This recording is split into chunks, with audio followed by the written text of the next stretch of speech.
দেখেন ভাই, অবশেষে হাট্টিটিকে উঠানোর জন্য অনেক চেষ্টা চলছে।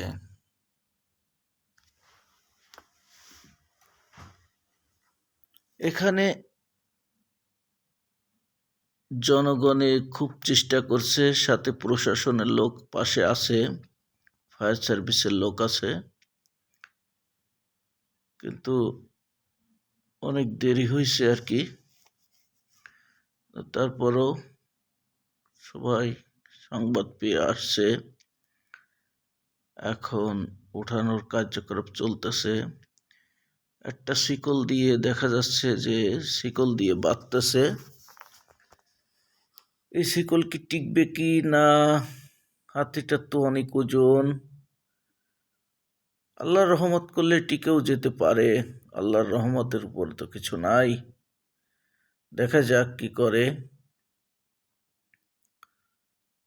একটা বোল্ডার আনছে, গাড়িতে শিকলটা বাঁধে টান দিবে, টেনে তোলার চেষ্টা করবে।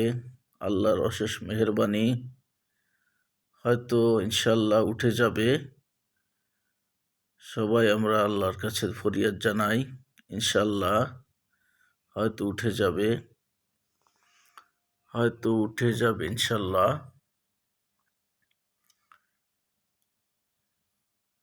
এত শক্তিধর প্রাণী ডুবা খাদে পড়ছে আর উঠতে পারছে না।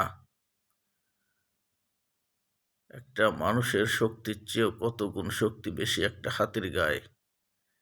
হাতিটা যদি না উঠতে পারে, তাহলে আমরা মানুষের গায়ে আমরা কতটুকু শক্তি আছে, তাই আমরা কি পরিমাণ মানুষের সাথে মানুষ কি ধরনের খারাপ ব্যবহার করে।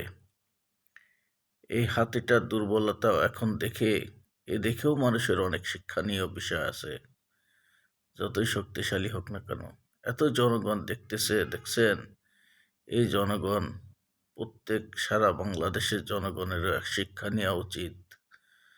যতই শক্তিশালী জিনিস হোক না কেন, মানুষ হোক না কেন, পা সরে গেলে ইনশাল্লাহ ইনশাল্লাহ ইনশাল্লাহ ইনশাল্লাহ উঠে যাবে, উঠে যাবে, উঠে যাবে। সবাই দোয়া করেন, সবাই দোয়া করেন, হয়তো ইনশাল্লাহ হাতিটা উপরে উঠে যাবে ইনশাল্লাহ। এই তো উঠে গেছে, এই তো শিকল টিকে গেছে, শিকলে উঠে গেছে ইনশাল্লাহ, ইনশাল্লাহ উঠে গেছে, উঠে গেছে, উঠে গেছে, হ্যাঁ উঠে গেছে। পানির থেকে শুকনো জায়গায় টাইনে উঠতে সক্ষম হয়েছে ইনশাল্লাহ।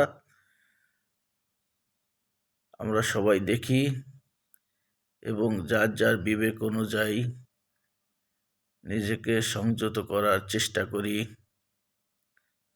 যার যতটুক হেকমত আছে তার উপরে না দেখাই।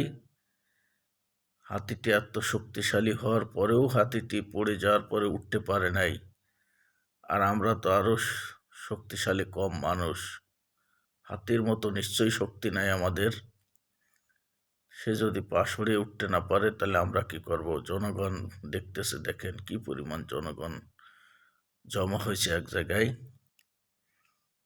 তাই সকল ভাইদের বলি, এটা দেখে আমরা যা যা শিক্ষা গ্রহণ করি, দুনিয়াতে আমরা কয়েকদিন কারোর সাথে খারাপ ব্যবহার করব না।